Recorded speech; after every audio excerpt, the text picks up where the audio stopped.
আসসালামু আলাইকুম। আসলে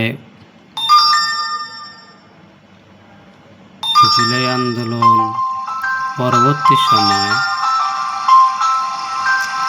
বাংলাদেশের জনসাধারণ মনে করছিল দেশ পরিবর্তন হবে, কিন্তু জনগণের এমন নিয়তি, তারা তার উল্টোটাই দেখা শুরু করল।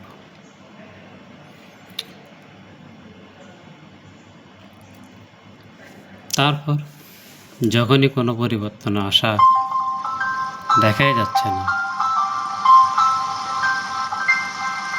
তখন এই দেশের একটা দল দীর্ঘ 17-18 বছর না খেতে পেরে নির্বাচন এরকম কিছু বলে চিল্লাচিল্লি শুরু করল। কেন? পকেট ফাঁকা, এটা বড় পকেট লাগবে। আচ্ছা, যাই হোক, সাধারণ জনগণ মনে অনেক বড় আশা নিয়ে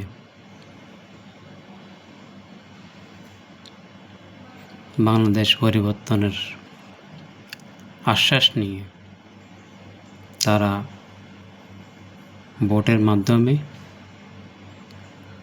এবং ভোট ইঞ্জিনিয়ারিং মাধ্যমে দলটি যখন ক্ষমতায় আসে,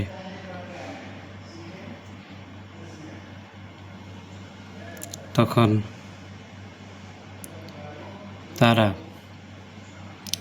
আওয়ামী শাসন আমলের চাইতেও তারা আরো ভয়ঙ্কর হয়ে উঠল।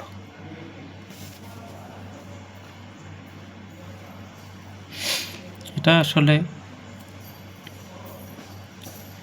অনেকটাই আমাদেরই পাপ। যাই হোক, বর্তমান জনগণের উপরে অসন্তুষ্ট হয়ে সরকার যেটি করল সেটি হচ্ছে নিত্যপণ্যের বাজারটাকে ঊর্ধ্বগতি করে দিয়ে দ্রব্যমূল্যের দাম পর্যাপ্ত পরিমাণ বাড়িয়ে দিয়ে IMF-এর ঋণ না পেয়ে হতাশ হয়ে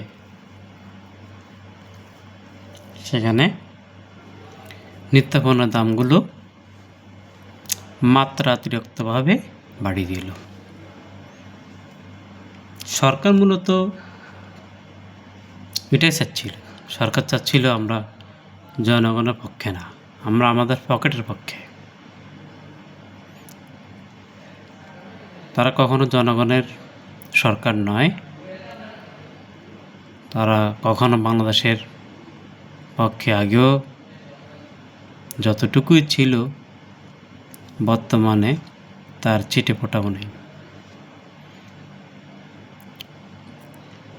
বাংলাদেশ আবারও গণ অভ্যুত্থানের পথে, এতে কোনো সন্দেহ নেই। ধন্যবাদ সবাইকে।